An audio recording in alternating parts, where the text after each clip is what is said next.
سیاسی نظریے کے اعتبار سے اعلیٰ حضرت امام احمد رضا خان رحمۃ اللہ علیہ بلا شبہ حریت پسند تھے۔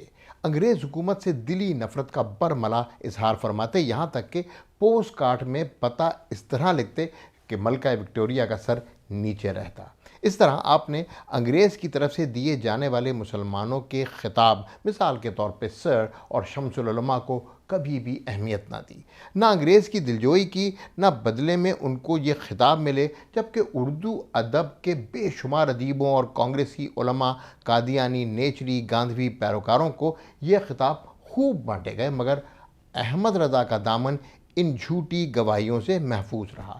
امام احمد رضا خان رحمۃ اللہ علیہ انگریزی تعلیم اور ان کے نظریہ تعلیم کے بھی سخت مخالف تھے۔ وہ جانتے تھے کہ انگریز مسلمانوں کو یہ تعلیم دے کر ان کے دلوں سے اسلام کی محبت ختم کرنا چاہتے ہیں۔ چنانچہ بریلی سے نکلنے والے ایک رسالے الرضا میں بے لاگ تنقید کا ایک اقتباس کچھ یوں ہے: انگریزی درس گاہیں خواہ وہ اعلیٰ ہوں یا ادنا، کالج یونیورسٹیاں ہوں یا تحصیلی اور پرائمری مدارس، مشرقی زبان کی درس گاہیں ہوں خواہ مغربی زبان کی، وہ جس مقصد کے لیے جاری کی گئی ہیں وہ مسلمانوں کو مسلمان بنانے، اسلامی زندگی کی حفاظت کرنے، اسلامی عادات و خصائص کو رواج دینے، دینداری کے خوگر اور عادی بنانے کے کام نہیں آ سکتی۔ ان کے پڑھے ہوئے طلباء اسلامی عقائد، اسلامی محبت، اسلامی اخوت و اتحاد، اسلامی طرز معاملات و معاشرت کا نمونہ نہیں ہو سکتے۔ غرض اسلامی حیثیت سے یہ مسلمانوں کے لیے کوئی کرامت چیز نہیں ہے۔ امام احمد رضا خان کو انگریزی تعلیم ہی نہیں بلکہ انگریزی تہذیب و تمدن سے بھی دلی نفرت تھی۔ چنانچہ ایک فتویٰ میں کچھ یوں رقم تراز ہوئے: انگریزی وضاقطہ کے کپڑے پہننا حرام، اشد حرام، اور انہیں پہن کر نماز مکروہ، واجب الادا، جائز کپڑے پہن کر نماز نہ پھیرے تو گناہ گار، مستحق عذاب۔ امام صاحب کے اس فتوے میں سختی نظر آتی ہے، لیکن یقین جانیے انگریز وضاقطہ، ان کی زبان، ان کا رہن سہن، ان کی تہذیب کو اپنانے میں ہم نے کیا کیا کھویا، اس کا شاید ہمیں ابھی بھی اندازہ نہیں۔ امام احمد رضا خان نے انگریزوں کے مقلدوں، چاہنے والوں اور ان کی مدد کرنے والوں کے خلاف بھی سخت تنقید فرمائی۔ چنانچہ انگریز سے سر کے خطاب پانے والے سید احمد خان علی گڑھی نے، جو کہ انگریزی تہذیب و تمدن کی اشاعت و فروغ کے لیے اور تحریک خلافت اور تحریک موالات کے زمانے میں مسلمان قوم پرستوں نے کفار و مشرکین کی تقلید میں جو کچھ کیا اور اس سے جو خرابیاں پیدا ہوئیں، ان کے بارے میں آپ کا تجزیہ کچھ یوں تھا: مسلمانوں نے اسلامی وضاقطہ چھوڑ کر رفتہ رفتہ انگریزی وضاقطہ اختیار کر لی اور اپنی تہذیب چھوڑ کر ان کے رنگ میں ہی رنگ گئے۔ مسلمان انگریزی افکار و خیالات کے مقابلے میں شرعی اصولوں کو بے وقت سمجھنے لگے اور دینی امور پر بحث کرنے میں بہت دلیر ہو گئے۔ آج کے اس ماڈرن زمانے میں جہاں سوشل میڈیا بھی موجود ہے، امام صاحب کی بتائی ہوئی دلیری آپ کو اور بے باکی کے ساتھ نظر آتی ہے۔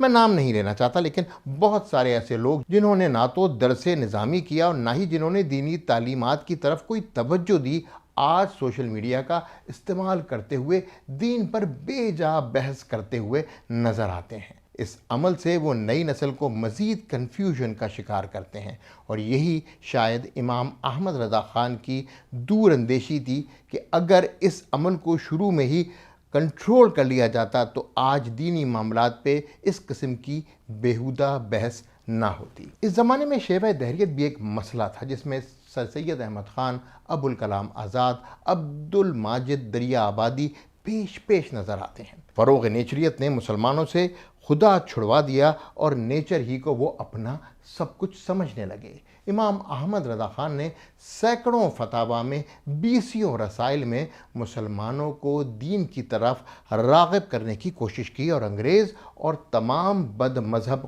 فرقوں اور ان کے نمائندوں سے دور رہنے کی تاکید کی۔ یہاں تک کہ اپنی آخری وصیت میں بھی انہوں نے ان سے دوری اختیار کرنے کی بات کی۔ وصال سے چند گھنٹہ پہلے مسلمانوں کو اسلام کے دشمنوں سے دور رہنے کی وصیت فرمائی۔ آپ نے فرمایا: تم مصطفیٰ صلی اللہ علیہ وآلہ وسلم کی بھولی بھیڑیں ہو، بھیڑیے تمہیں چاروں طرف سے گھیریں گے اور یہ چاہتے ہیں کہ تمہیں بہکاویں، تمہیں فتنے میں ڈالیں، تمہیں اپنے ساتھ جہنم میں لے جائیں۔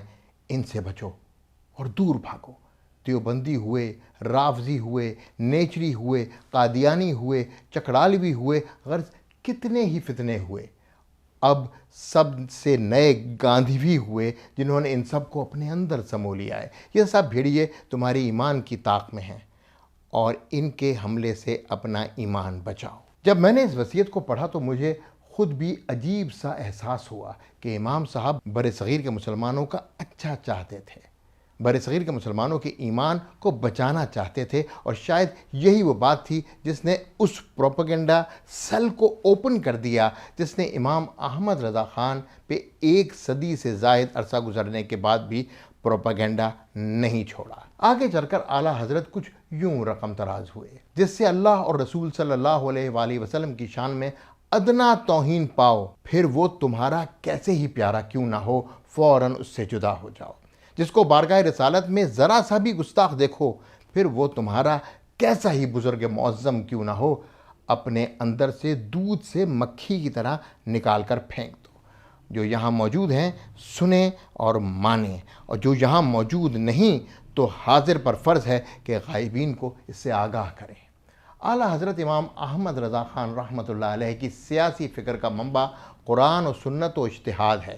عقیدہ ختم نبوت اس کی معراج ہے۔ یہ ایک تاریخی مماثلت ہے جو سیاسی تکون دور اکبری میں اسلامی طرز زندگی کو ختم کرنے کے لیے کوشاں تھا، جس کی بیج کنی مجدد وقت شیخ عبدالحق محدث دہلوی اور دیگر علماء صوفیہ نے اپنے طریقے پر کی تھی۔ وہی تکون دور حاضر میں 19ویں صدی میں صورت بدل کر سامنے آیا۔ ان میں ایک علماء سو کے سامنے اسلام دشمن نظریات جیسے وہابیت، دیوبندیت، نیچریت، قادیانیت اور شیعیت، دوسرے نمبر پہ تحریک جیسے تحریک خلافت، تحریک موالات، تحریک ہجرت، اور تیسرے نمبر پہ غیر مسلم اقوام جیسے یہود کے اقدامات اور انگریز حکومت کے احکامات۔